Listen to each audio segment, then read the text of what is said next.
Hi, Spout Loreans. Abdul here with a quick pre-show announcement. If you haven't heard, this coming Monday, August 26th, is the day that we will be launching the first season of our bonus show, Mallbrats, on a brand new public feed with newly scored and remastered episodes.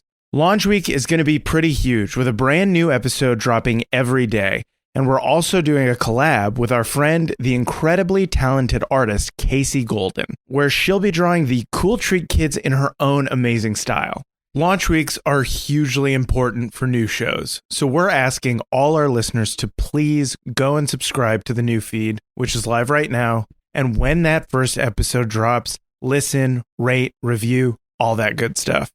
We genuinely love this show so much, and we think you'll love it too. We're also going to be doing a bunch of launch week giveaways for listeners of the new show, where we'll be giving away custom Spout Lore merch packages from our friends at Fantasy by Numbers, with amazing pins and ornaments and coasters, all with custom Spout Lore art on them. And also, one lucky listener will win the one-of-a-kind Cool Treat Kids character art that Casey is creating. If you'd like to enter to win Casey's gorgeous artwork or any of the amazing merch packages that we're giving away, all you have to do is click the link in the show notes and head over to the new feed and subscribe.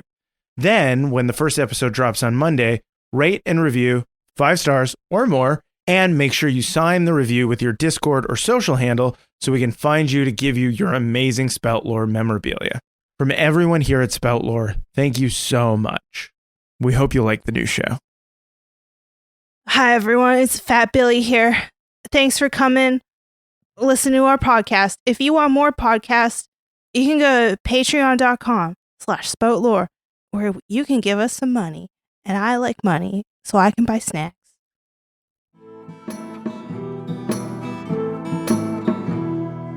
Gather round, friends, let me tell you a tale of 3 heroes, noble and bold. A brute, a druid, and a thief who is but 9 years old. You know them by name, you know them by deed. Their quests are famously daring. So here I sit, singing to you an adventure that is worth sharing. Tuck is the brute, he knows not his home, he loves to sing and fight. Ving is half-elf, he shifts his shape and wields a spear with great might. Billy's a thief, his tiny size does mask the largest heart. Best and brightest they may not be, but their friendship outweighs their smarts. So gather round, friends, and listen close, for the tale's about to start. Hello, everybody, and welcome to Spout Lore. I'm your game master, Shawn O'Hara. Joining me, as always, playing Tacoma Dome the Barbarian, Abdul Aziz. Hello, everybody. Playing Ving the Half-Elf Druid, Paul Oppers. Hello, everybody. And playing Fat Billy the Halfling Thief, Jessica Ty. Hello, everyone. When last we left our heroes in the glade of Heartwood City. Everyone was waiting for me to do something fucked up, I think. I was waiting for you to put on sunglasses. I thought that's what you're opening up. I looked over and I thought there was going to be a cop puppet. Oh, God. I wish I had prepared enough. But no, I only thought about what we would need for the video production that we were going to do. What about all the props you always have laying around? There's one. I didn't bring them this time. For the listeners, we're recording the sessions for the first time in an attempt to create social content because it is a social media world and we have ignored that for 7 years. And the fact that we're recording the episodes now means, or that we're physically visually filming. Yeah. Jesus Christ. This is why that YouTube studio fired us. No, that YouTube studio fired us because a billionaire was philandering with his employees and he couldn't financially keep us on board. When last we left our heroes in the glade of Heartwood City beneath the corrupted knowledge tree at the heart of the very forest, and some might say the planet itself, Tuck faced off with the Gibbous Man. A tense conversation passed back and forth, the kernel of which, it felt to me, was the Gibbous Man saying, "Do you even know what you are?" Mm-hmm. And Tuck responded by attempting to crush the gibbous man's windpipe. I tried to bum rush him. I tried to bum rush a god and it didn't work. He just gave me my ex-girlfriend's scarf as a taunt.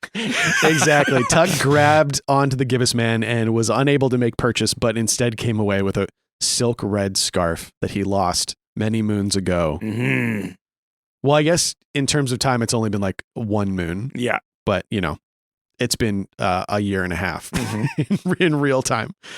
Beneath the knowledge tree, Billy and Elman were attempting to plant Ollie, the cutting of the original knowledge tree, in the earth, choosing a blood-soaked patch of soil that would provide the nourishment required for this new cutting. They began the process of raising a new tree to replace the old one. Oh, Ving was there too. Ving came down to help. Wow. I couldn't remember if Ving was still upstairs. You heard it here first. You heard it here first. I forgot that the fight that Ving was a part of was already over. Yeah. And Ving was down here. So using some Hibernian water, Billy and Ving created a channel between the old tree and the new to attempt to guide the knowledge from the old tree into the new one to begin its life cycle. And because of the deep iconic corruption, Ollie began feeling the force of the demon of greed that lurked within. Quick thinking, using some sunstone torches to keep the iconic influence at bay, and some fairy trickery, they began the true process of draining the old tree and raising the new one, the only way they could think of to end this iconic influence. Up above on the surface, Tuck saw a new threat coming over the walls. Mm-hmm. Imps. Hordes of imps. Yeah. Pretty gross. We haven't seen them in a while. I haven't seen him in a while. It got bad reviews from Jessica. Yeah, 0 out of 5 stars. Would not recommend. Would not recommend these imps. Yeah. Mm-mm. And also, they started their process of bringing Tuck to 5 hit points by absolutely just mobbing him. Mm-hmm. Tuck playing the hero, defending the hole into the earth where his family resided. Yeah, Tuck's great at blocking a hole. At least that's what Vegas told him so many times. He's a huge hole block. I brought you to be a wingman. You're just blocking my hole.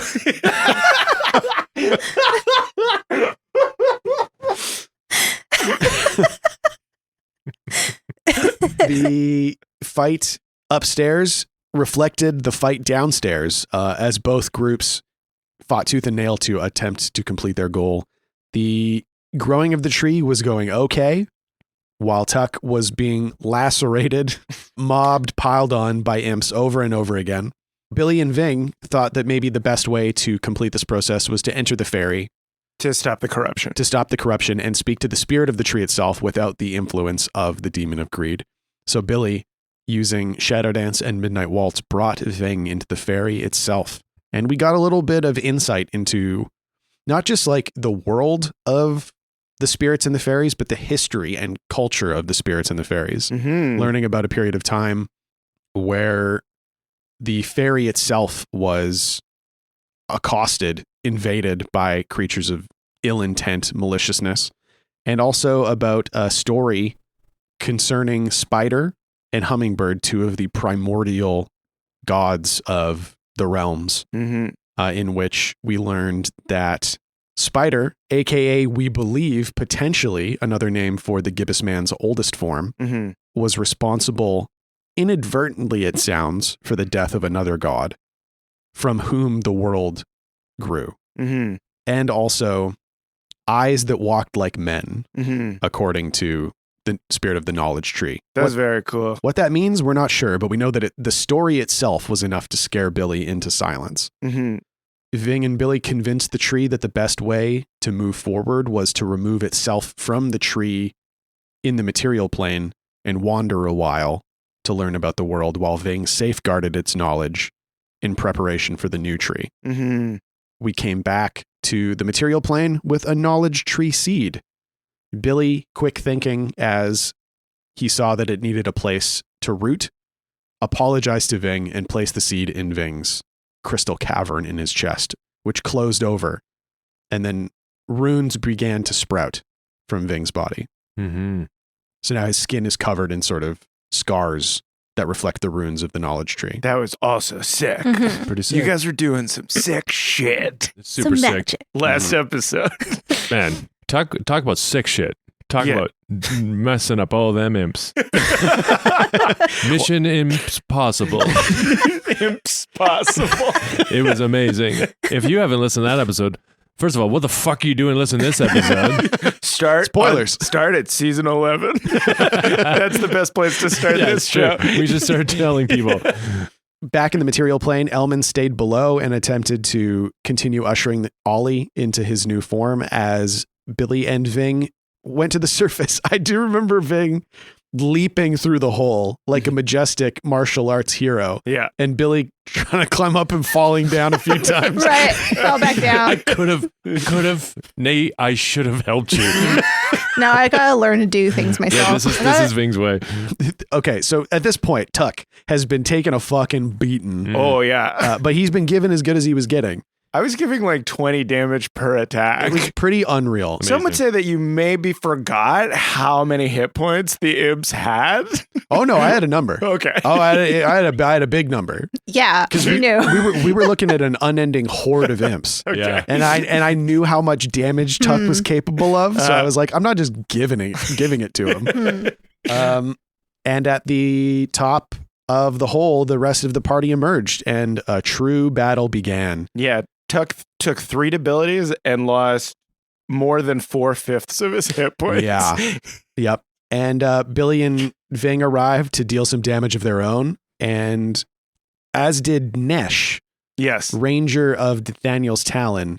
Oh yeah, the little karate kid. Yeah, tightening his bandana and entering the fight and getting backhanded into the dirt before doing some pretty cool karate. Yeah. Morris and Perel using their various magics to deal damage against their foes.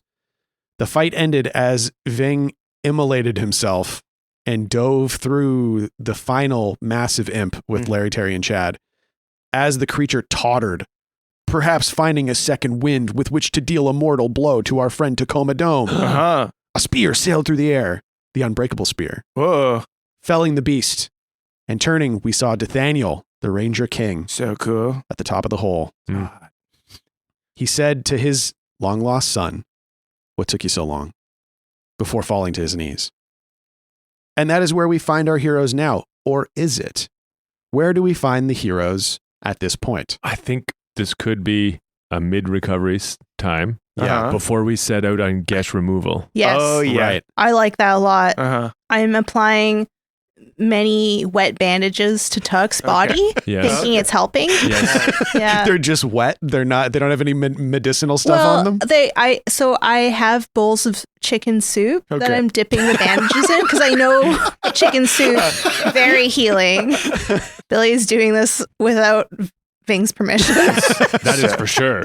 Tuck is passed out. He's not awake. Oh, you're not awake? Okay. And on his way to sepsis.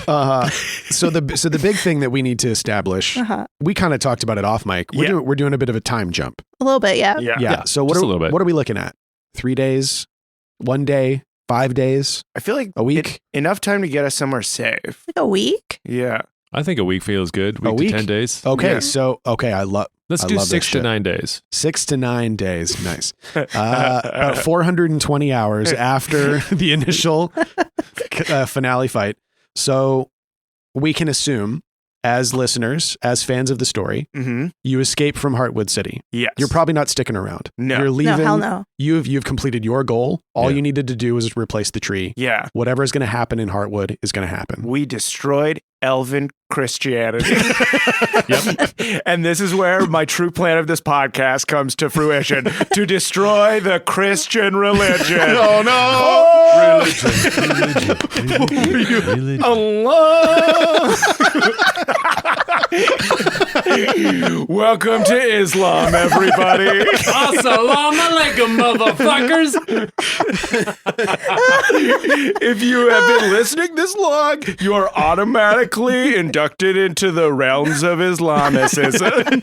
Uh-oh. What just happened? Did you just all become Muslims? Right, Jessica put a hijab on. Oh no! Okay. Anyway. So I like this. A week has passed and we're still recovering. I think that speaks to the nature of the battle, because there were probably a few days that were like, we got to get out of here. Yeah. If we could see like a montage, I imagine you tried to do the Billy sneaks around with the fanny pack thing for a while. Oh, yeah, for sure. Like, we got tucked away in there for a bit. Yeah, Oh, he's yeah. like Oliver Twisting through the alleys of Heartwood City. And there's blood dripping from the pack Mhm. of Tuck. Holding Yeah. it like a meat bag, like, oh, just coming home from the butcher shop. Don't worry about this. I like also the idea that you maybe just also got distracted by a bunch of buns for a couple of days. I did buy buns. Yeah, it's a good crust. Yeah. So I bought buns and then I camped outside the bakery to wait for the fresh buns. like it 'cause I was a like, new iPhone. yeah, I was like, well, I'm having like afternoon buns. Morning buns are going to be something else. And we're trapped in the Yeah, fanny the pack. bag is like kicking. Like, Yes. Billy, listen to what? Ving's doing CPR on Tuck right now, just trying to keep him alive. And we're like, fresh buns. Uh-oh. Okay, so I imagine you're all in the fanny pack Uh-huh. at this point in time, but my question is, where's the fanny pack? With Billy. Right? Oh, no, I like think we're that- set up now. I think that was part of it. I think at one point you probably, you strap it around Victor's neck. I see. And oh, he and takes off. he runs for a bit. Yeah. Yeah. Cute, like a French Canadian dog. Exactly. Cute. I like that. And now you are in a relatively safe place. And I think we would know, like, because Nathaniel is still, like, the Ranger King. Mhm. He probably knows, like, go here to be safe. Oh, what? what? Oh, I was just going to say, he's like, go find the Wicks. Because they're such, like, shit Oh. dicks. Right. Because they reject elven, like, royalty Yeah, and culture and stuff. Cool. That's a safe house. Do they have like a ranch? Like, Yeah. like they're like preppers, kind of? Kind Yes, of. Yeah, I like yes. that. Cool. Okay, so there's a Wick, or like maybe a couple. Like I Yeah. think I like the idea that there is a member of the Wick family who's fully off the grid. Walter Yeah. Wick. Walter Wick. Yeah. I like that. John Yeah. Wick. No. Sean Wick. We're approaching the origin of the name Shithane. Oh, yeah. So Walter Wick? Walt Wick.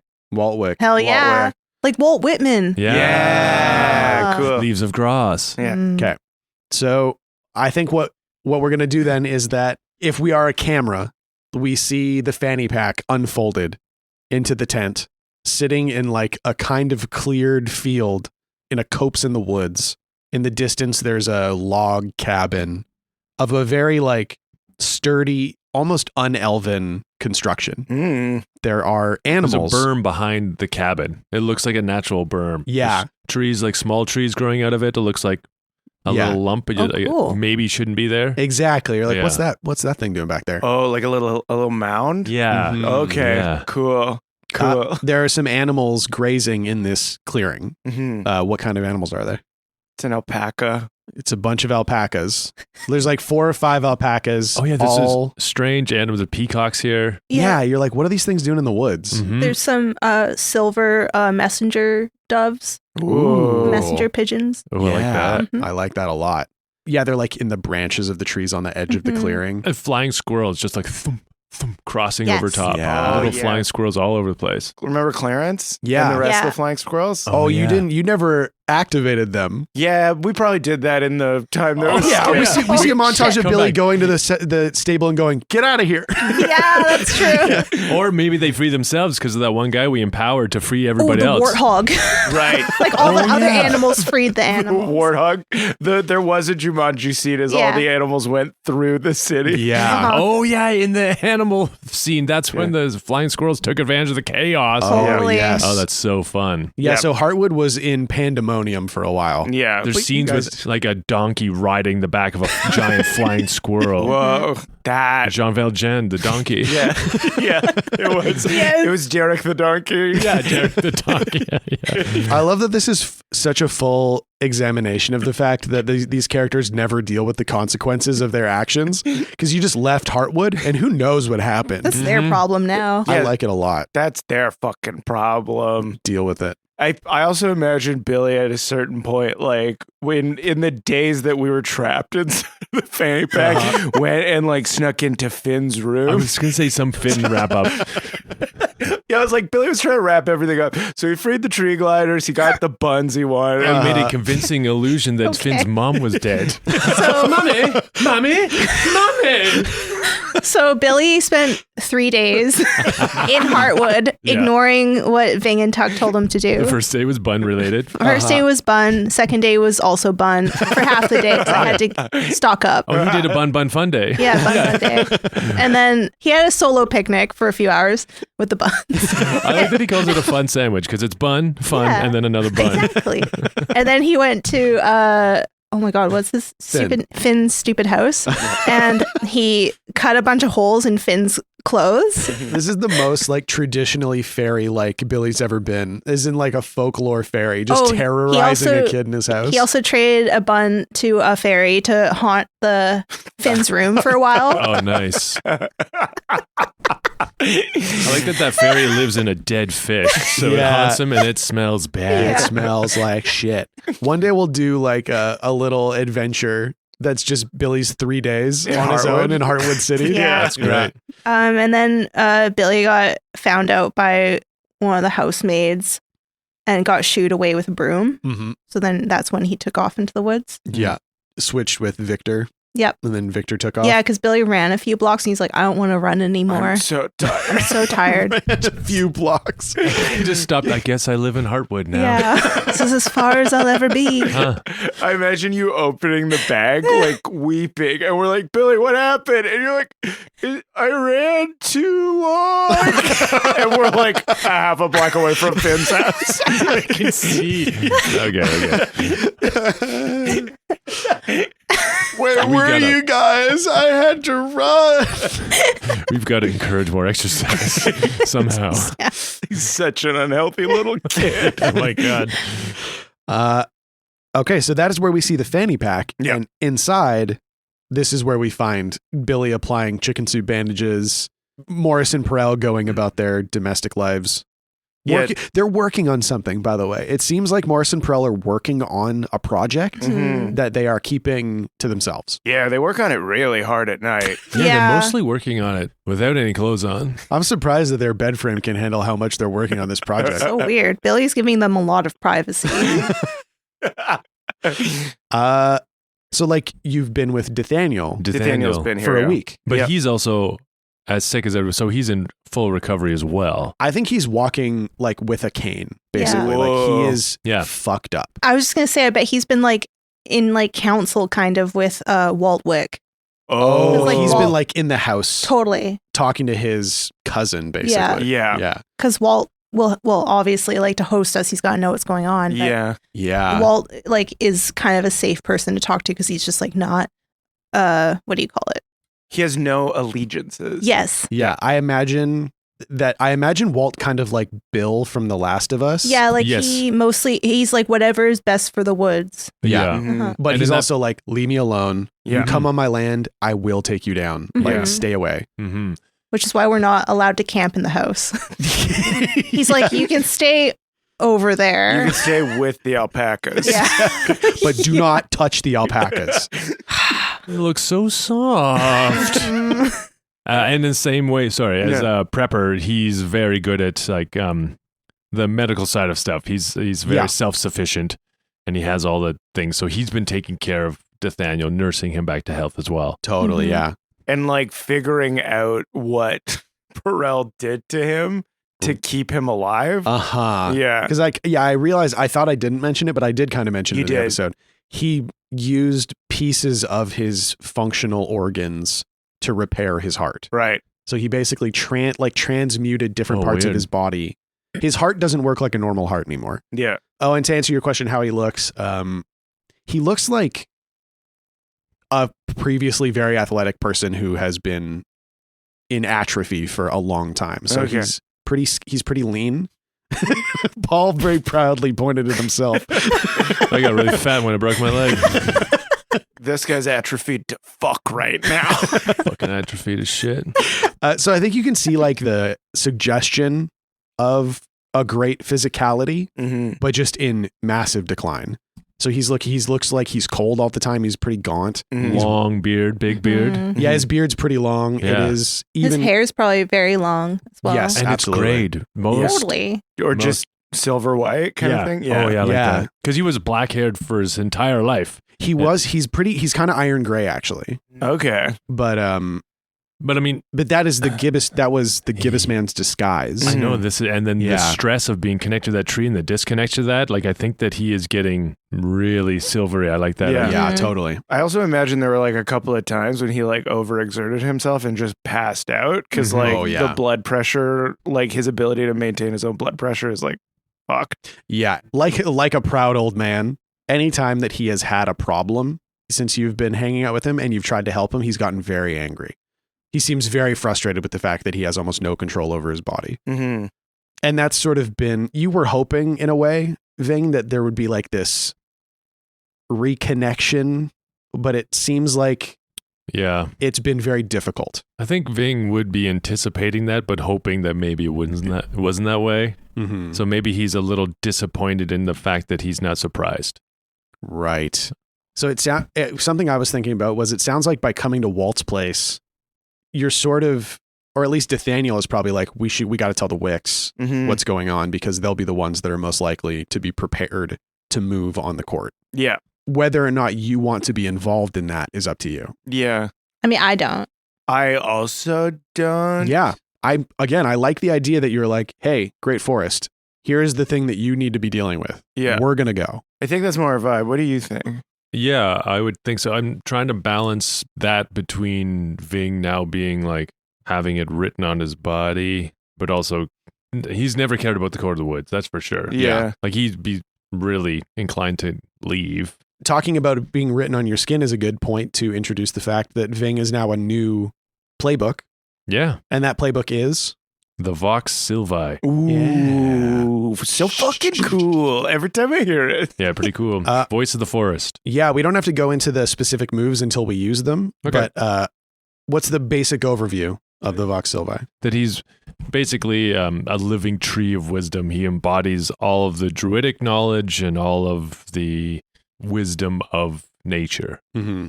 The core moves that we'll go over when they come up are like your ability to tap into all of the collected druidic knowledge of the land and of like the history of your people. Mm-hmm. And also your ability to lend voice to the spirits. Yeah. You can help them speak to other people. You can give them bodies to walk around. Yeah, I'm allowing the spirits not just walking with me, but allowing them to walk on their own. Yeah. They almost like manifest around me. The influence of Ving now is bringing forth the spirits' representations into the world. That's so cool. I didn't think about that until just now. That's cool. And it kind of makes sense too with the fact that the walls between the worlds are like starting to fall apart. You're able to like usher entities from the spiritual plane directly into like our world. Maybe that's an advanced move. Oh, I like that a lot. Yeah. And I also think that every time that Billy, the little fairy Billy, has taken a walk through, like every time we've done that, has just made that. Oh, It's you made it feel understand easier for you. It's easier. It's just Yeah. like, it's just, I'm walking more in that world at all times Yeah. now. and I guess you would be able to learn kind of like how to do that Mm-hmm. better. Mhm. Like sometimes when he's really feeling it, like in the moment, you know, and I don't know, I'm in meditative state, or I just pictured him walking through the forest and like a young willow tree bends down in the shape of a wolf, like a deer, and kind of follows and then fades again as he's passing. Like things are just spiritually, druidically manifesting around him. Yeah, I like that a lot. That's so very cool. Miyazaki. Totally. Yeah. Yeah, like of a Princess when you're Mononoke. stepping and like Yeah. Totoro. Yeah, Totoro. Ooh. Yeah, very Totori. Totally. Oh no, you set me up. I set myself up. I do imagine there's like a night where you kind of like went for a walk, like and it was foggy, and like in the fog, like all of like impressions of every spirit that was coming to That's like very talk to you. cool. Yeah. The mist is soothing. The new scars on your skin. Yeah. You're feeling like the blending of your form with the forest around you. I really like this. Yeah. Hell yeah. Mhm. And in the mist there are the suggestions of animals as they attempt to break through, Mhm. follow your guidance into the material world. That's a cool idea where it's like Ving is like is a door so he can like keep them back or usher them through. Yes. This is a great way of thinking about it. And he's done this in the past with the snake spirits. Mm-hmm. He empowered them to pass through into the material. The bear. Ooh, I bet. Oh my God. Maybe that was like the snake thing was like a thing to come. Oh, yeah. Oh, yeah. The snakes are a very strong omen. Mm-hmm. Pretty cool.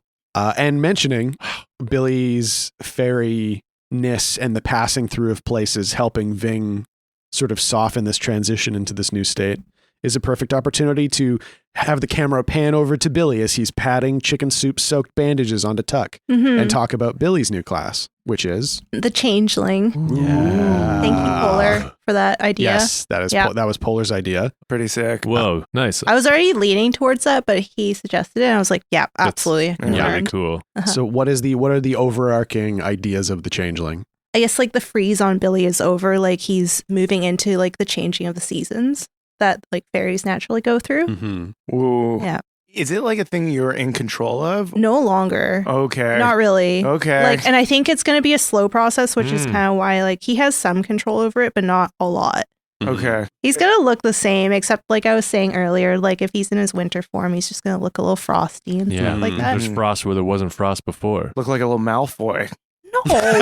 Tips. The tips. Frosted tips. Yes, frosted tips.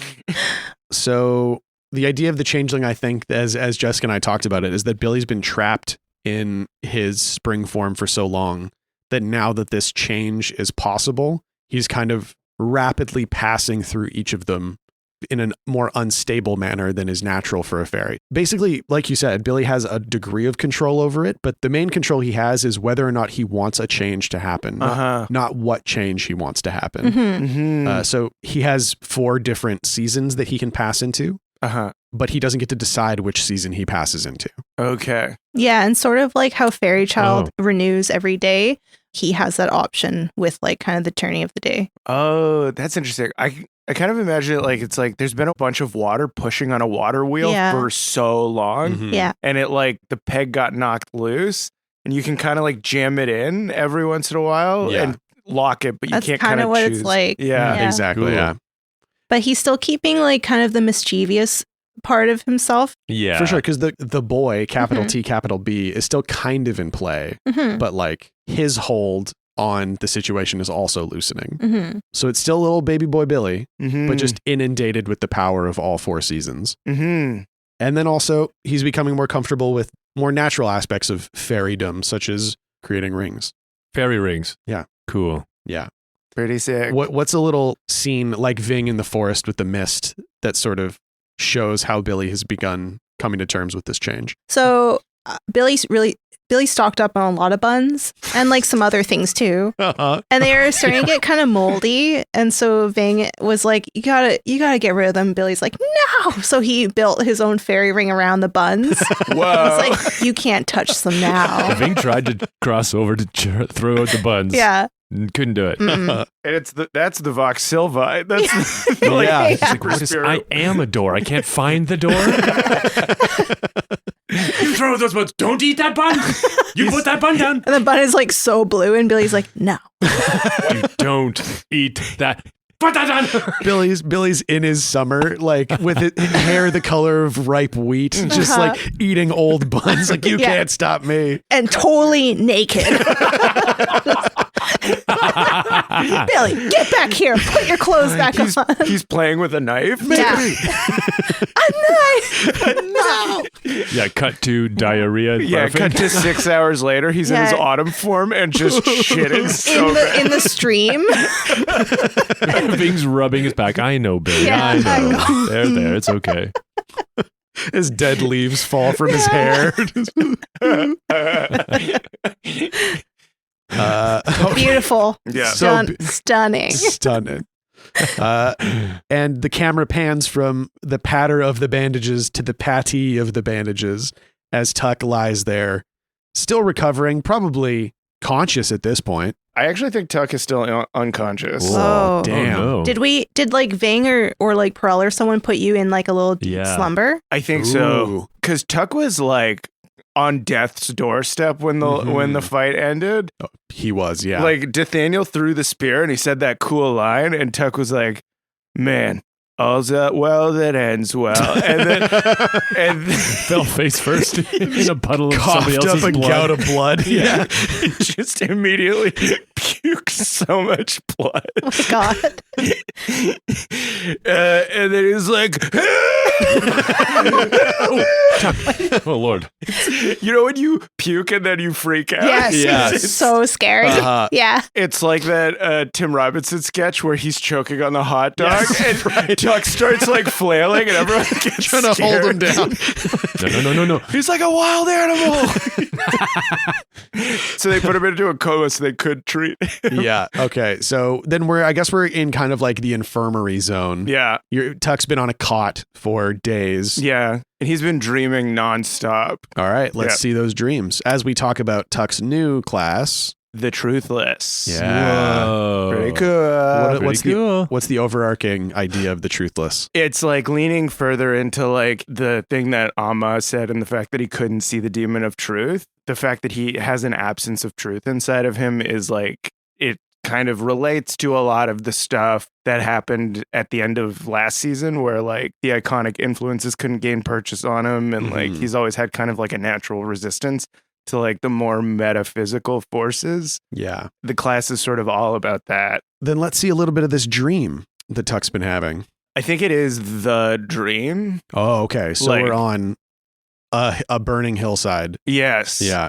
Like it's sort of iterated. Before it was like just the land rending and like being destroyed. And then it started to encompass like my friends and family. And then I think like the burning tree is now like ever present in it. Like if you try and escape it, you always end up back at the burning tree. Yeah. And then like even when you kind of like get really far away, it is like the sky entire is just like an image of like branches on fire. And then I think like sometimes it does like the sky feels angry. And this is something that Tuck saw during one of his visions and has accompanied you in this dream is every once in a while you see standing beneath the burning tree the shadow of another. Oh, right. But you find yourself unable to approach the figure or get a good look at them. It's the kind of thing where you try and walk around them and it continues to be their back. Oh, Exactly. Yeah. So what has Tuck been doing in this dream? He's just been like running through the cycle over and over again. Maybe that's where we come in truly to like the present Okay. is you're running through the cycle, which feels like for the billionth time, like you've been here for eternity. Right. You come up the hill, the tree is burning. You see a person standing beneath it. Mhm. You see Billy and Ving and all of the people that you've come to love in this world consumed by the roiling earth. Yeah. Sometimes he tries to save them. Sometimes he like runs away before it happens. Sometimes he tries to get to the tree and he can't make it there. Sometimes he tries to catch the figure and the figure doesn't exist. And what do you do? How does this last cycle end? I think he gives up this time. Yeah. Yeah. So you just give in. Yeah. He's just tired. So he sits on the ground, lays on the earth as the soil consumes him. Yeah. And as you startle awake for just the briefest of seconds, you feel as if your wrists are bound in chain. And then you wake and Billy is patting chicken soup. You reek of chicken soup. Absolutely reek of it. And Billy's standing in front of you. Next to you. I'm wrapping his wrist in soup bandage. I'm like, are you tying my wrists together, Billy? Oh no, I'm just fixing like your owies. / he's away.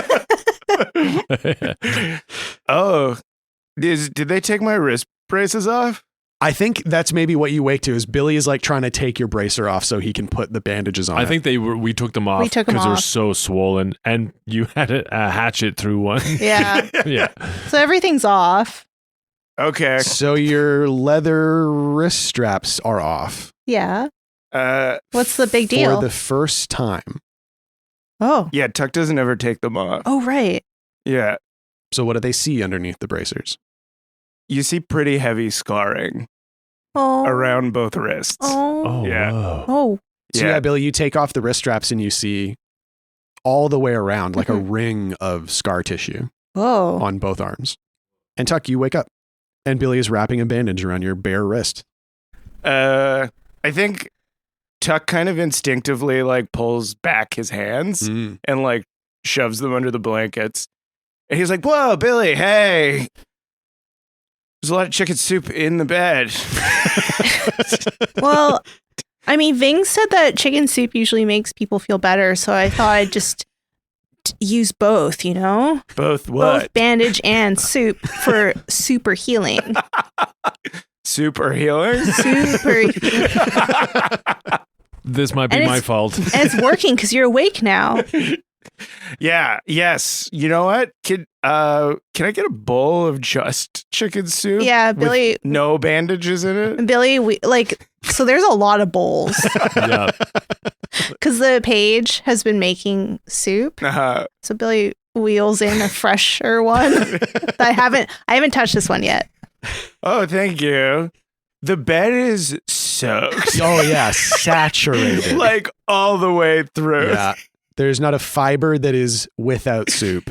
And I like the idea that the entire room is surrounded in a fairy ring, and Ving's like, "Please, can I come in there now?" He's awake. He's awake. Yeah, you can come in. How long have we been trapped in here for? 30 minutes. 30, very Ving long. said he was taking a nap and to watch over you.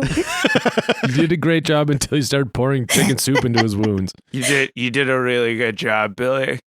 And then Tuck beckons Ving over as he like lies back down, and he's just like, "Why did you leave him unsupervised with soup?" I didn't. I left him unsupervised with bandages. Bad things. You know, bad things happen when he just has unfettered access to soup. He's been all in this bun train. I didn't think he would go back to soup. We promised each other we would never let this happen again. Flashback too. Yeah, flashback too. Literally drowning in chili. We went to a chili festival where there was a giant vat of chili. Yeah. Like enormous. And Billy did a switcheroo that went really wrong. Mm-hmm. So you're all together. Yeah. Yep. So what happened? How long have I been passed out for? 3 days. Oh. We're safe. We're outside of the city. We're with the Wicks. Walter Wick. Is Nathaniel okay, or is he? Nathaniel's, he's getting better. He's still very weak. He doesn't have a lot of answers yet, but it seems like he was maybe under the tree for a long, long time. Have you had a chance to talk to him? Not of any significance. Just a little bit here and there. He's just so proud. And I think scared and feeling weak. So he's not opening up. And I'm not interested in pushing him right now. What about the gash? Yeah. Right? What about that gash? Your gash is as good as mine. I don't know what to do about this thing. He's still the Ranger King. Is he not? Yeah, so we talked about it a little bit. It's basically up in the air whether or not it still applies. Uh-huh. Because the Gesh was sworn when someone else was the Ranger King. Yeah. So why don't we send word? Can I send word to the Druidic Council? Oh, that's a good idea. Yeah, you could send word. Don't we still have Oman? Yeah, we have Yeah, two. you have two. Because Oman came back. Right. 2 moths, so you could technically send one of them to Hibernia. Oh, sorry. I just forgot about the Thunderbird. Oh, yeah. yeah. Thunderbird. Yeah. Thunderbird would be a great representative to send to Hibernia. Oh, Oh, yeah. yeah. Oh, you could send... You Cloud could send Piercer? Nathaniel with Cloud Piercer even. Mm. And who his would be totally down to remove price on my head. Yeah. Exactly. And would have a much easier time entering a magical fog that keeps people away. Just be I like, am whoop, here we go. So happy that I remembered about that Thunderbird. Yeah. That is Thank God. are the listeners. Yeah. Jeez. Thanks, guys. We were about to have a real why didn't Frodo just ride the Eagles moment. Oh, yeah. Okay, so is that what we're thinking? Like, after some recovery, the party will briefly go to Hibernia I think and makes so. and deal with the Gesh? I think we need to. I think we've been talking about this where we're just like, how do we fucking deal with this Gesh? It's like, And then you see Ving just kind of like looking, and then he looks up in the sky, and you hear a hawk inside of his head go, "Pia!" Yeah. and Tuck says this to you guys. He's like, I think the only way that we'll feel okay dealing with all the other stuff, and by that he means the fact that the god of the sky is trying to kill the world, The whatever. yeah, is if we know for sure that the Gesh is done. So we have to go back to Hibernia. Yes. Mm-hmm. Billy loves going to Hibernia. It's true. Yeah. You have so many buns to put in your cave. Yeah, he's already gone to pack his buns. Just shoving him into a suitcase. Where'd you get that suitcase? I wouldn't worry about it. It's Finn's suitcase. It says like, It's Finn. yeah, it says like FV or whatever his Yeah. last name is. Pengalia. Okay, what I was going to say was we're going to cut to the sitting room for a little family meeting. Okay. Does Tuck put his wrist straps back on? Yeah, 100%. As soon as these two guys, like he was kind of hiding them during the conversation about the Gesh. Mm-hmm. Well, did you guys see it? Like I didn't. The Billy saw it, but I don't think it clicked what it Okay. was. yeah. So Yeah. he hides it until you guys leave the room, and Okay. then he puts his wrist straps back on. Yeah. Then we cut to the sitting room of the fanny pack, and Nathaniel has re-entered. I imagine someone was like, "Hey, we gotta talk." Was Walton here? Walt is not in here. Walt would not come in the fanny pack in a million years. we see Walt outside brushing an alpaca, glaring at the fanny pack. What's some stuff he's saying to the alpaca? They'll be gone soon, my love. Don't worry, my dear. You'll never have to smell those gross humans ever again. Such a weirdo. No, it's an affectionate thing. You know, like you call a pet, my dear, my darling. I'm not in love with an alpaca. She glares at him. I'm not. From in the tent, Tuck like ducks out for a second. He's like, "Are you in love with that alpaca?" No, my heart has been closed to love for nigh on 200 years. Shoshana. Go back inside. Shoshana. Shoshana. He turns away and grips a fist in front of his face and goes, Shoshana. I want an episode just on Walt. Yeah. Thank you. Just sitting in his cabin being grouchy. Uh-huh. And inside the fanny pack, Another wanderer comes into his house. He makes him rabbit and drink fine wine.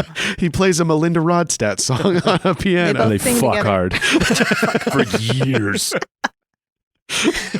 I never did get her name.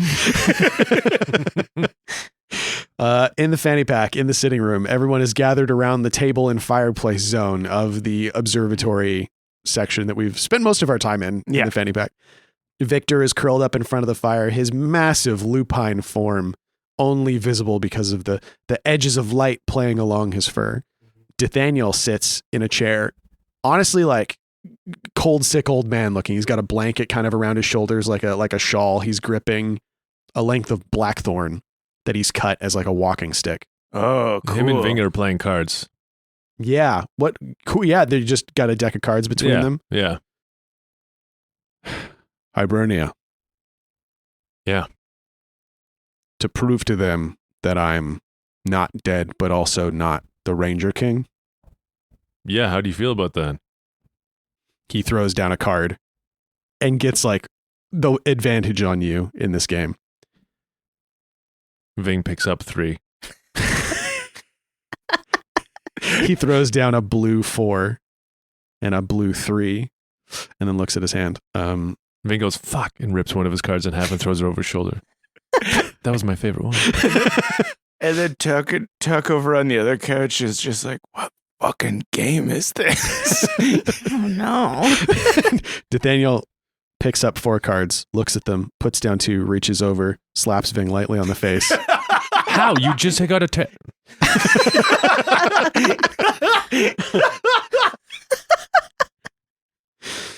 This game is totally random. I don't know. It's a game of skill and strategy. This is a game that Nathaniel taught Ving how to play when he was very young. The Zumbas have been playing this game for 1,000 years. It sharpens the mind. It sharpens your wits. If you can't beat me at Uno, how can you hope to beat life? I'm happy, Ving, to go to Hibernia if it means that we can just move past this. I mean, unless there's another way of proving to them that the Ranger King is no more. Think switcheroos. I don't want my mistakes to lead to your death. It's not safe. He throws down 5 cards, picks up 5 more cards, and then folds one up and puts it in his pocket. I'll go. We don't have to talk about it. And he puts his cards down, takes the one, gives it a gentle kiss, throws it in the fire, stands up with his cane. Tell me when we're there. I concede. And he walks off into the fanny pack to rest. Tuck just leans in after Nathaniel walks away and he's like, so did you win or what happened in that? No, he kissed the card. Yeah. That was the Queen of Trees. Okay. He threw in the fire. So he conceded.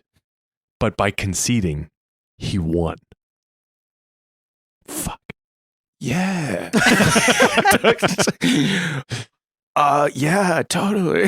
I really like that as like his final move in the game because in Nathaniel's mind, he thinks by giving himself up to the council, that's how he'll overcome this. Oh, that is really cool. Yeah. Where he's like, the only move he has left is to intentionally lose. Yeah. Because it's a pride thing where he's just like, you don't get to like decide when my story ends. I do. Ooh, and the Queen of Trees is his mom. Yeah. Yeah. Yeah. Fun. And Morris like closes his book, goes, whew, that's your dad, huh? Yeah. I see where you get it. Sorry, what? Anyway, so we should be making preparations to head out. I'm all packed. Just Buns squeezing out of the seam of a suitcase. What are you reading? It is it's like a historical fiction fantasy romance. Oh, and Billy starts turning the pages like, are there pictures? You're getting crumbs all over it. There are pictures. There are quite a lot of Can pictures. I see? And he climbs up like, make room. And he sort of shifts over he shifts his arm up like an uncle's as you come and sit on his leg and he holds the book in front of you. Tuck leans over and just rips out the last fourth of the book because he's read this one. He throws it into the fire. It's like, you don't get to see those pictures, Billy. Morris like chokes as you rip a bunch of pages out of a book. Well, now I don't want to read it anymore. And Billy takes his bags and gets off Morris. I don't want to read it anymore either. And he throws the rest into the fire. I don't want to be around anybody. And Morris and Billy storm off into the fanny pack to go mope. Okay, so are we packing up? Yeah, I think as we're packing up, who would I talk to? I feel like Tuck's been asleep for basically a week, so he kind of wants to talk to somebody to just be like, what the fuck is happened? Yeah. Maybe talk to Walt or Nathaniel on the PC. Oh, yeah. Right? I think that makes sense rather than us. Oh, yeah. Actually, Tuck might want to talk to Nathaniel. Yeah. Because Nathaniel was like hooked up to the tree for a long time. Yeah. Maybe Tuck is looking for answers on what the fuck the gibbous man was talking about. Yeah. Because maybe that kept coming back in the dream where he was just like, what are you? Yeah. What was the thing that he asked you again? He said, do they know what you are? Right. And then he You? said, do you? And then Tuck got really mad when he said it and just rushed him. Right. Like he got unreasonably mad at the question and he doesn't really understand why. Mm-hmm. So yeah, I think who would be the best person to talk to? Is it Nathaniel? I think so. He's been the closest with the gibbous man for the longest. Yeah. Mm-hmm. And also Tuck doesn't want Billy or Ving to know any of this. Yeah, and he that's feels right. like if he talked to Perel or Morris, they might blab about it. Yeah, they're fucking Morris? gossipy bitches. Yeah, like they're such little like loose lips. They're wizards. Why would they hide anything from their lessers? But they love gossip. They love gossip. Who doesn't, right? The hotter the goss, the better. Wait, before that tense conversation, we were talking to them and we were like, yeah, we found out that like Ving's mom was killed by his dad, but kind of by accident. And they were like, no. Do tell. Yeah, we were like in the other room before going into the salon. We were explaining to them that this is a tense situation. Yeah. I like this. Like, they're like, shut up. Morris hits Tuck so hard and he's still not recovered. Yeah. Immediately after the tense card playing between Nathaniel and Ving, Morris stormed off to their shared bedroom and was like, Perry, you're never going to believe what he said. Perry throws his book that closes my it, puts a God. bookmark in, and turns the light on. I think he's going to kill himself to save his son. Just delightful. I think he's going to kill himself because he accidentally killed his ex-wife. This is just Oh my too God. much. Perel's like, I gotta see this for myself, and Morris is like, you gotta play it cool. No, we both have to go see it. And then all of a sudden, a painting in the room where they're playing cards, the eyelids come up, and you just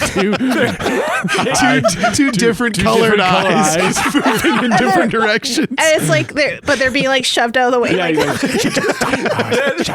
There's a series of flashbacks immediately after this tense scene.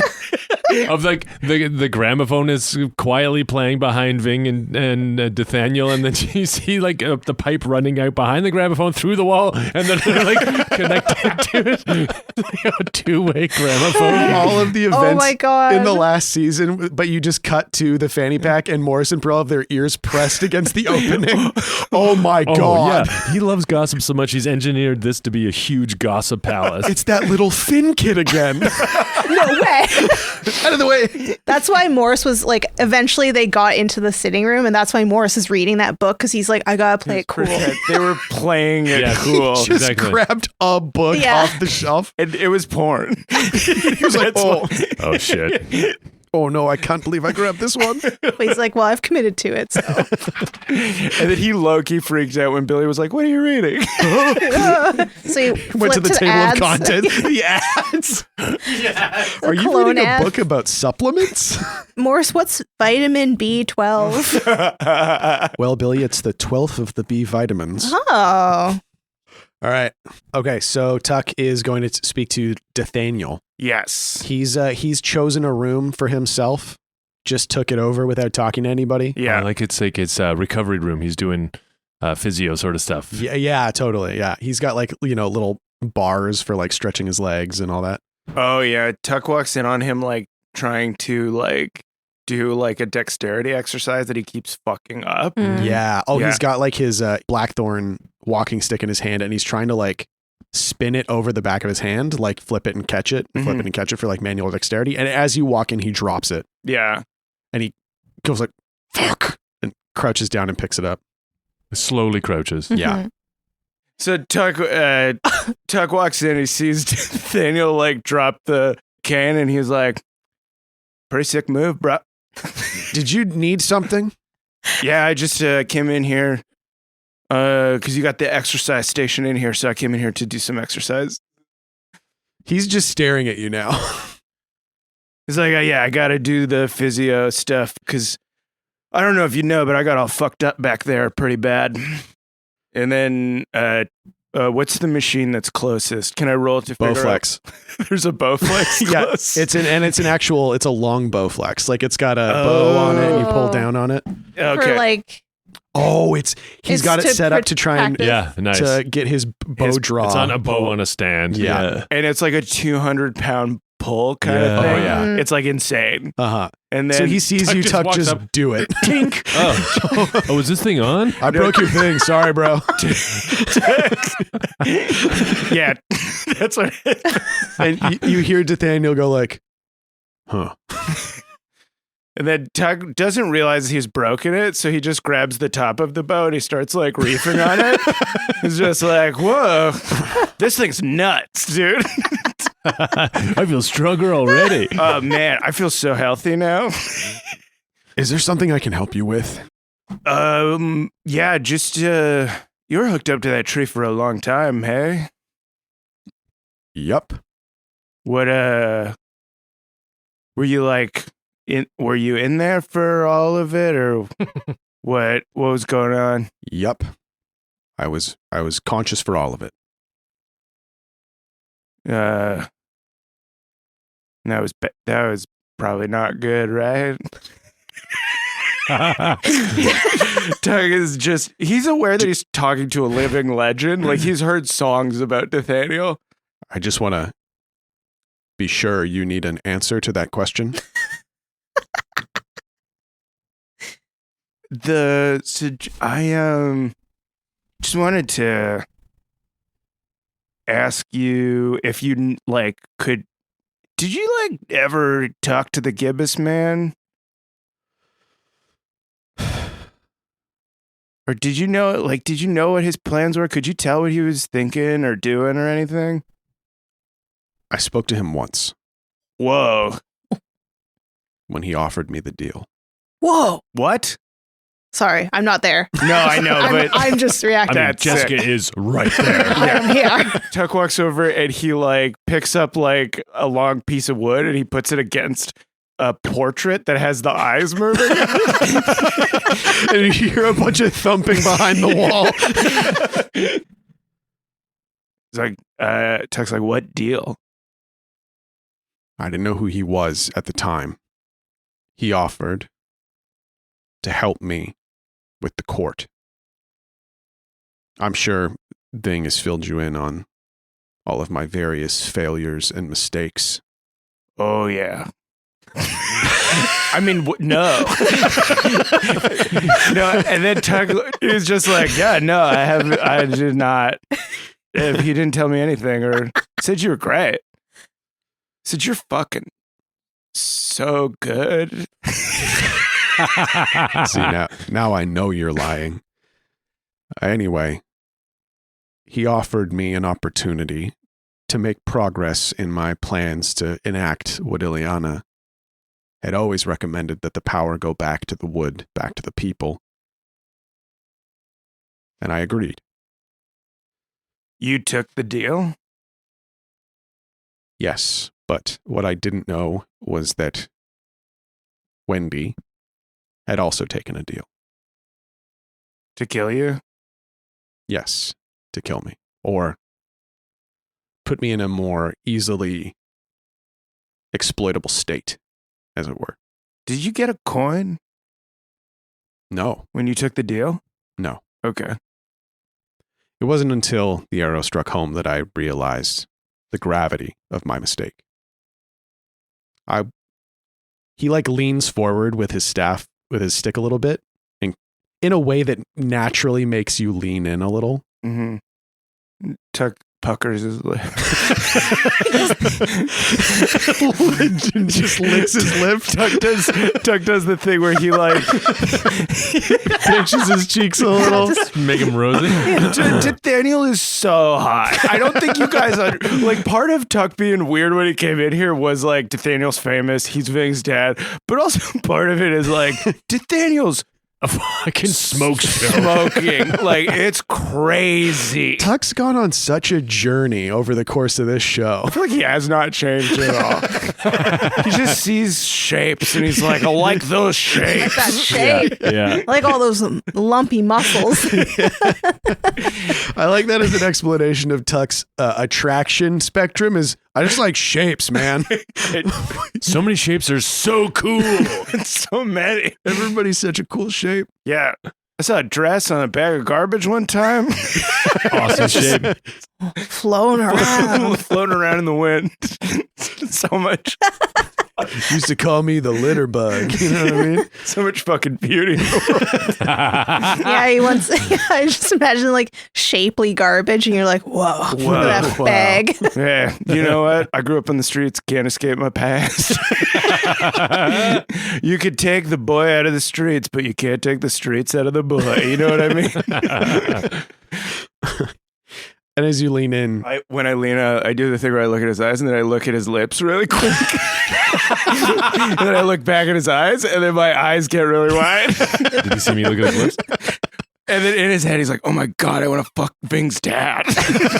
Holy shit. oh, what? Is that okay? Do you think Ving would be okay with it? Oh my God. Do you think it'd be weird for Nathaniel if I'd already fucked his... I haven't fucked Ving. I just think about it all the time. Wait, what's going on? He's talking. He's been talking this whole time and I haven't listened to one word he said. And Chuck goes, oh no, the exposition. And as you come back to reality, Nathaniel says, and that's really what happened to Ving's mother and her true identity.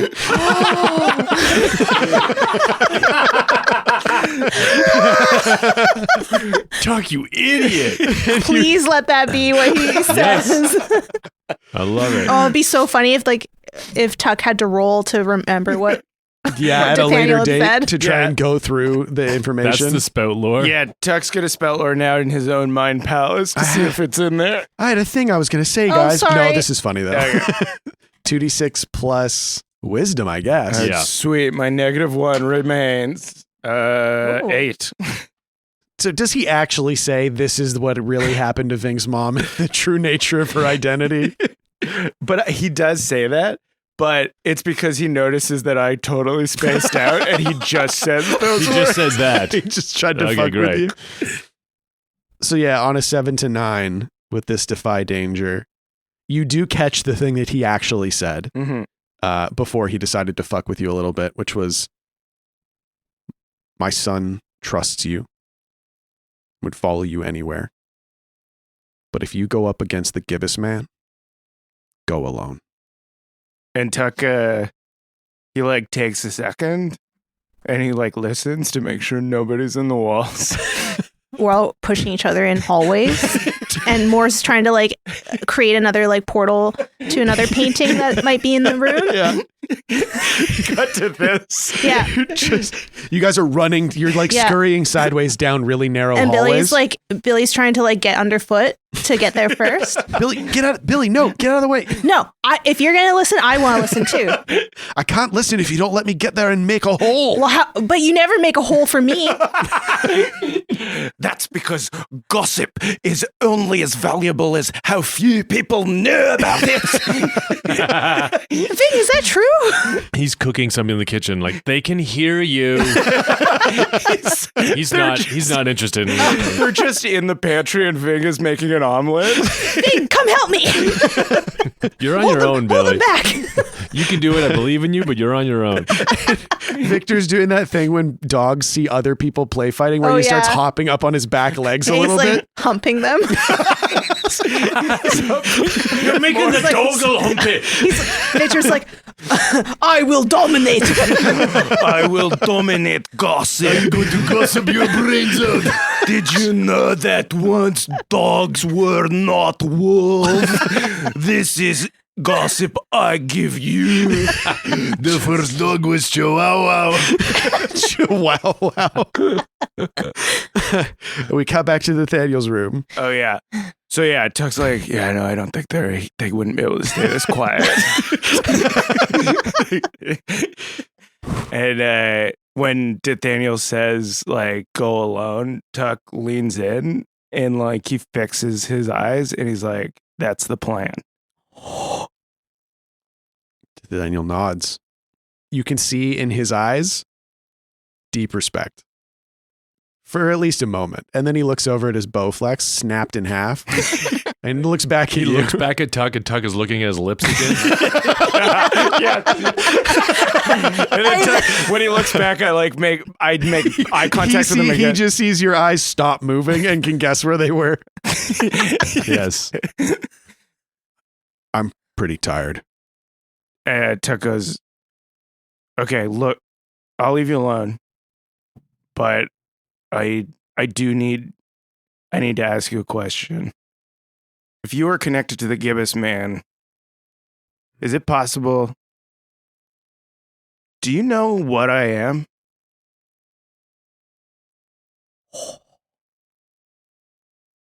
Is this a roll? I think so. And I think it's Cool. the kind of role where the role is not, is Nathaniel going to tell you? It's what does he know? Yeah. Whoa. Sorry. I guess it would be Spout Lore. Yeah. 2d6 plus intelligence.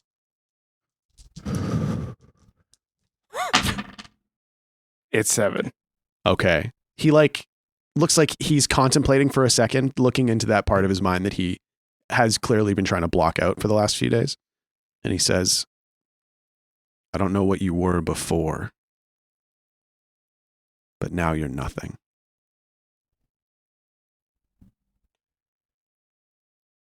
Okay. Ouch. Whoa, that's so mean. I mean, I think with what Tuck has been thinking about, Uh-huh. what he means by nothing is up for debate. Yes. Okay. And also, there's something that really reverberates with Tuck as he leaves. Mhm. Before.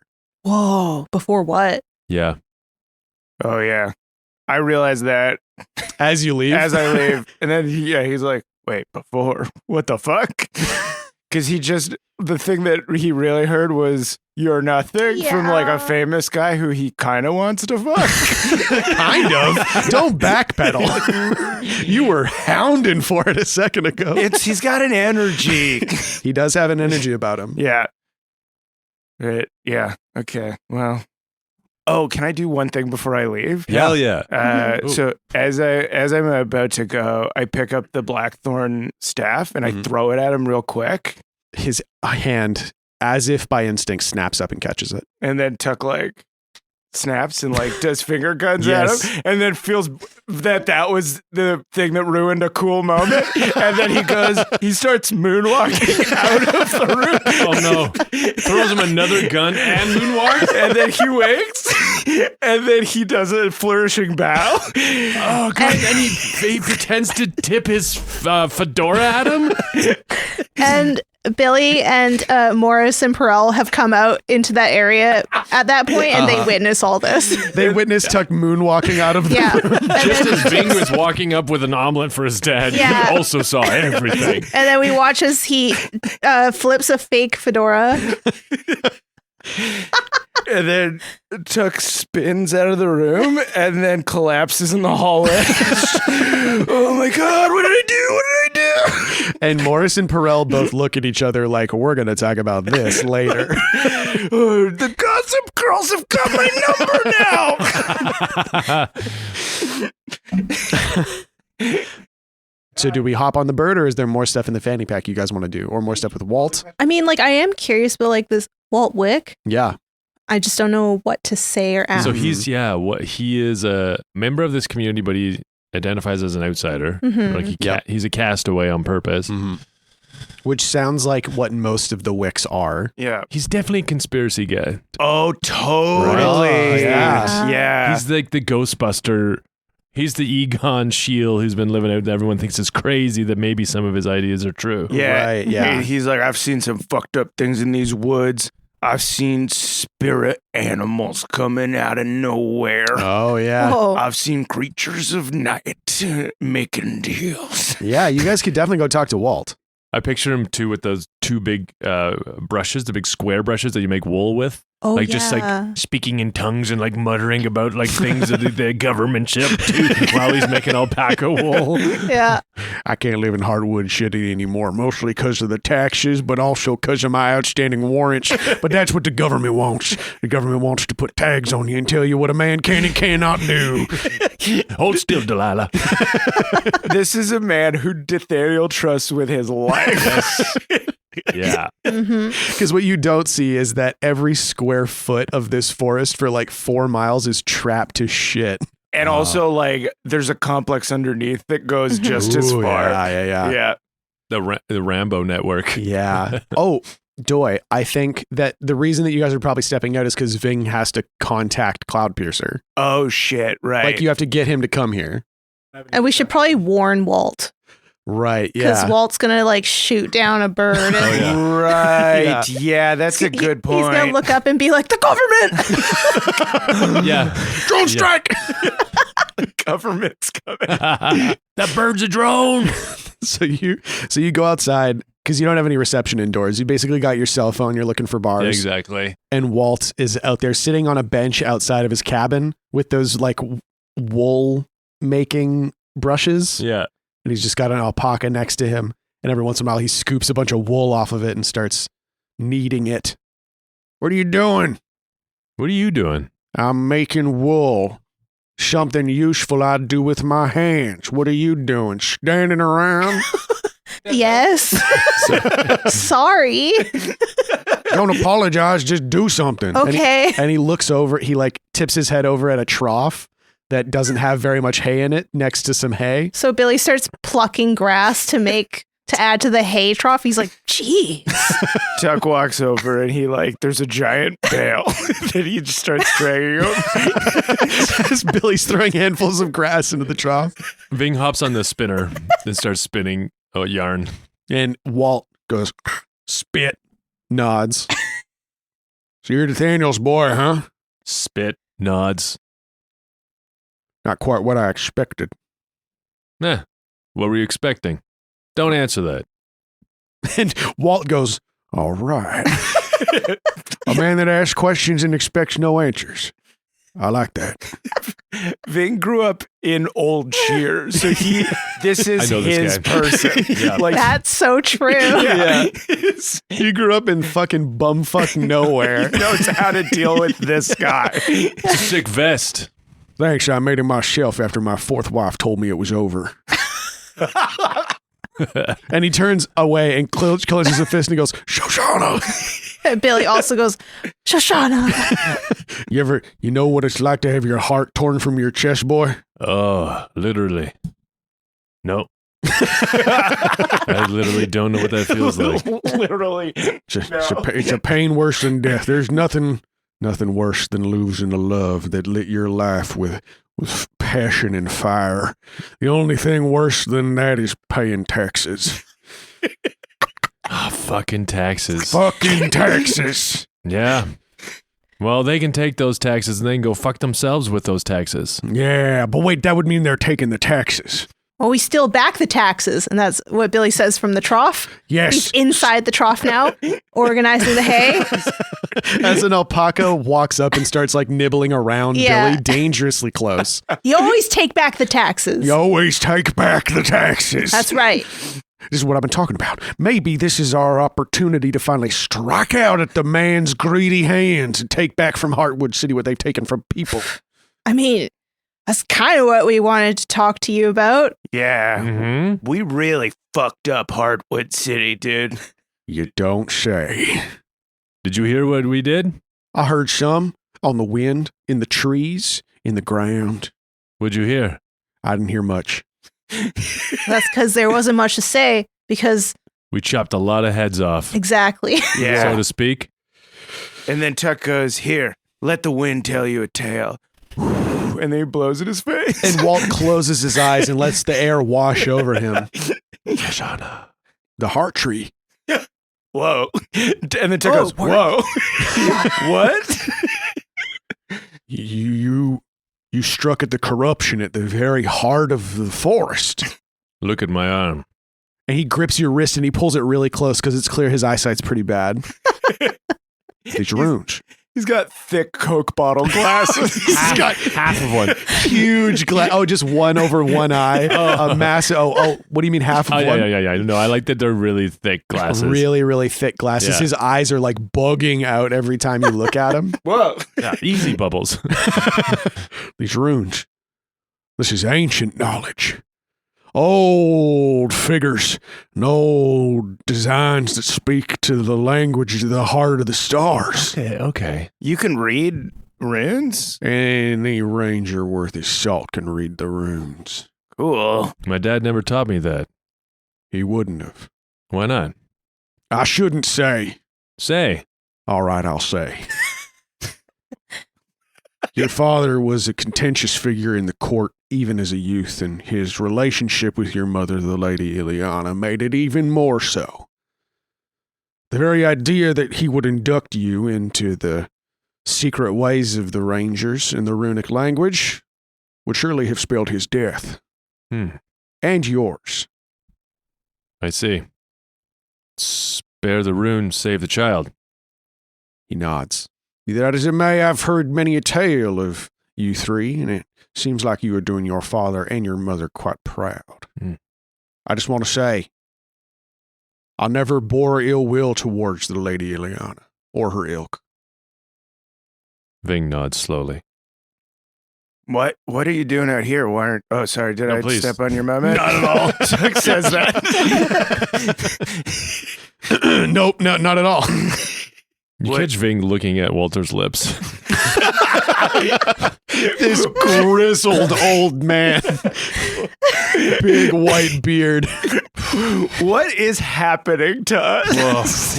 I think Tuck and Ving are realizing some things about themselves and each other, and they are putting that energy outwards. We gotta keep it platonic. We got work to do.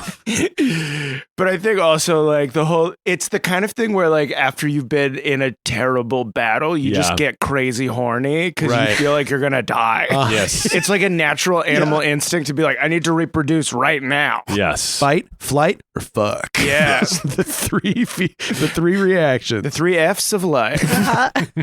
I did this. That's what you did 4. Deed, mead, and seed. That's what Walt says. Only 3 things truly count in a person's life.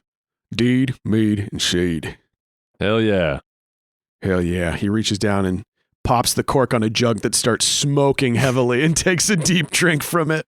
And then Tuck goes, if you were like a ranger, what are you doing out here? I got tired of the system. Tired of fighting battles for people that didn't know what those battles meant. We went out and we were sent after spit. Went out and sent after many a folk that were deemed enemies of the court. And it wasn't until terribly long into my career, I am ashamed to say, that I realized that those enemies were enemies of the court because they disobeyed the court. So I decided to come out here, set up a little land for myself, get me some fine alpacas, and live for me. Does anyone remember what we're trying to get out of this guy? Oh, yeah. Do you have any booby traps in the sky? In the sky. No, just these 2 booby traps, and he points at his eyes. Well, we have someone coming to visit us in a little bit. From the skies? You ever seen a thunderbird, my friend? The camera cuts to Cloudpiercer. Wind ripping at his feathers. Rumbling clouds. Yeah, all rolling. the clouds begin to roll in gray. And Trees thunder. around us start to swing. And almost like a sonic boom in the sky as the clouds part. Like a bolt of lightning parts the clouds. Yeah. Crack, and then landing. Skidding. Hi, guys. Oh, no. It's Gail. I'm so glad to see you all again. Did you call the wrong person? I just called out to the Thunderbirds. They send who's available. Cloudpiercer, it's not currently available, but I'm happy to get you where you need to go. When she landed, she tumbled a bunch. She fell really hard. She's got so much hay in her fur. She's picking hay out of her feathers. She's ruffling up. So, here you guys need a ride. Walter's eyes are loud because due to Ving's new move called World Echo, Oh, right. Oh, everyone can hear. And now everyone around Ving can hear the chirps and songs of animals around him. Yeah, totally. If an animal or something is talking to Ving around him, there's a circle of influence that everyone else can hear. Yeah, it. totally. Yeah. So Walt is just like falling to his knees. Oh, great bird. I like him. Tell me what thou needs, and I will be thy eternal servant. Wait, what? Oh, right. They're like sacred or something like that. While he's kneeling, Ving takes off the necklace, the bird necklace that he's been carrying, and walks over to Walter. For your service to all the people of this land and the non-people of this land, I give you the gift of communion with the Thunderbirds. What? He reaches down and grabs the carved wooden amulet. This is a great boon you have bestowed upon me, and I have to say I'm not quite sure why. This is my way. And when you say that, he nods. This is his way. You have done me a service. And he stands up for about 2.5 minutes. Creaking the whole way. We're watching it for the whole time. No one's helping him. Every time someone reaches down, he bats their hand away. Yeah. I can do it myself. This guy trained Nathaniel.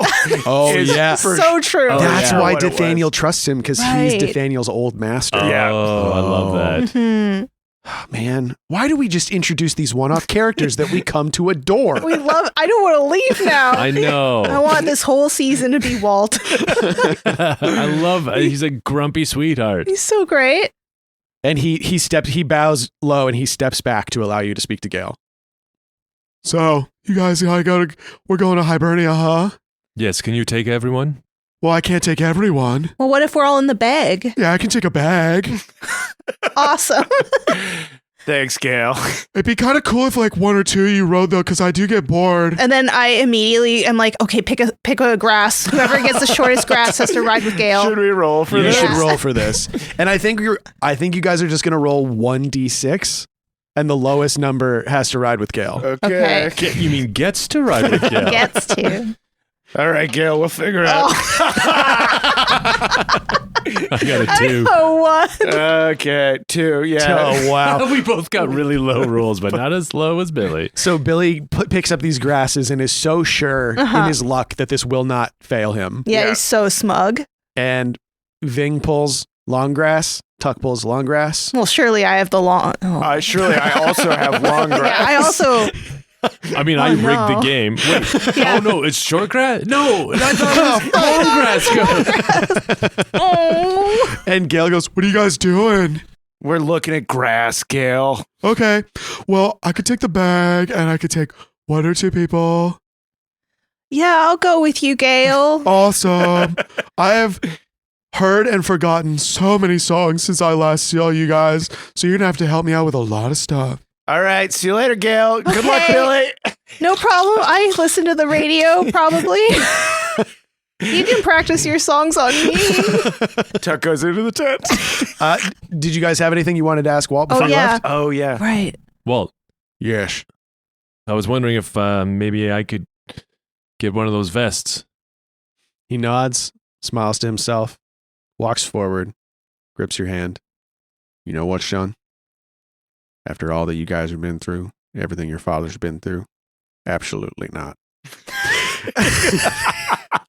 And he walks back into his cabin, What the hell? closes the door. We got absolutely nothing out of that interaction. Nothing. In fact, Ving gave away the only way he has to contact the Thunderbirds. Not the only way. No, maybe. no. He has other ways. We Right. hope. I don't know. Right. I thought it What was were just you- I thought it was just a symbol at this point. This was your main way of contacting the Thunderbirds in the past, but we can say that a spiritual evolution has taken place.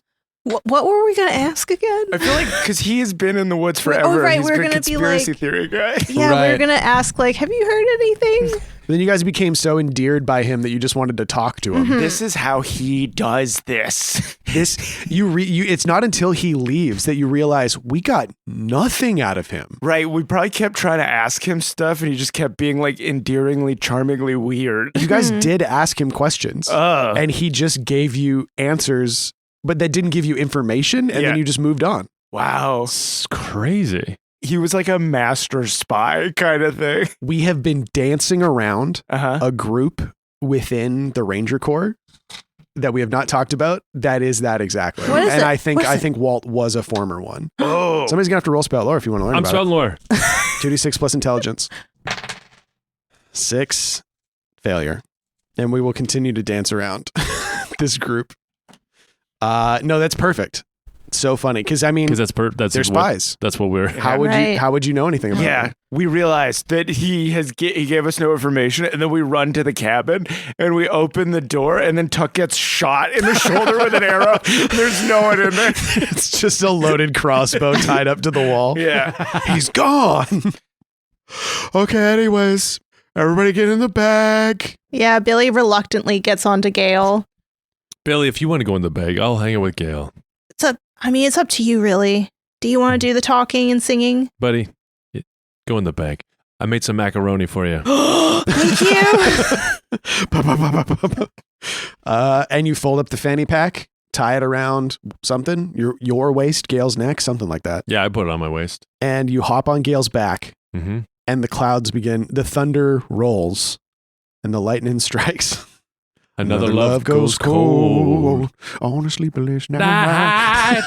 Sorry. And Gale extends her mighty wings, lifts them to the skies. Bing does the same.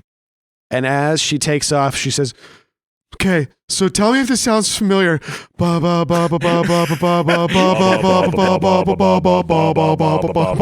And woof, she takes off into the sky. And that is where we're going to end it for this week. an alpaca goes flying. Alpaca Steve, I'm so sorry. sent careening into the woods. And that is where we are going to end things for this week. I've been your game master, Shawn O'Hara. Joining me as always, playing Tacoma Dome the Barbarian, Abdul Aziz. So long, everybody. Playing Ving the Half-Elf Druid, Paul Oppers. Take care, everyone. Playing Fat Billy the Halfling Thief, Jessica Ty. Bye, everyone. Thank you to Aaron Reed for our incredible intro and outro music and all of the music produced for the show, including the incredible season finale song that you would have just heard a couple weeks ago. If you want to hear all of Aaron's original music, you can find him at aaronreed.bandcamp.com. And if you want to find all of the music produced for the show by Aaron, you can find that at soundcloud.com. And if you want to support the show, as so many of our wonderful supporters do, you can find us at patreon.com/spoutlore or spoutlore.com/moneyplease. Thank you finally, and most of all, to you for listening. We'll see you next time. And so ends the tale of adventures three who tried the best they can. Though dumb and scared and lost they be, for time's abreast in revelry.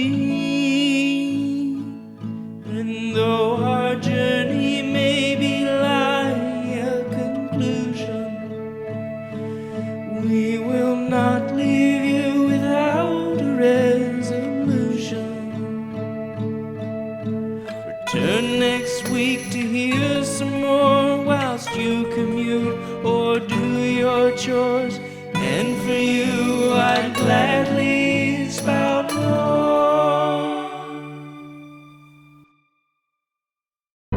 The Fable and Folly Network, where fiction producers flourish. Mount Absalom, a community, a heritage, a home. The green jewel in the majestic crown of Ohio, for 200 years, Mount Absalom has been a place to play. N32. A place to learn. For in thy green and growing arms, we have everything we need. All right, now let's get out our math homework. A place to work. Here at the Celery Bottling Works, we produce over 2,000 bottles of celery soda every day. A place to raise a family. It's a girl. It's a place of history. And here we have the barrel of whiskey that Confederate soldiers stole from Mount Absalom patriot Amelia Pleasance during Morgan's raid. And of course, a place of celery. 201st Celery Festival, I dub thee Open! Mount Absalom is the perfect place for making memories. For making memories. For making memories. For making memories. For making memories.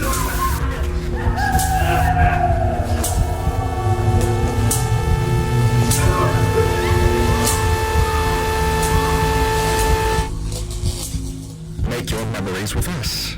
Make your memories here in Mount Absalom. Paid for by the Delphic Order of Mount Absalom and Celeric Bottling Works. Refreshing Celeric Soda and Diet Celeric Soda.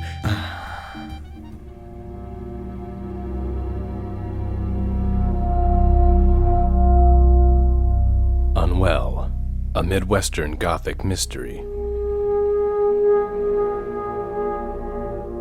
Learn more at unwellpodcast.com.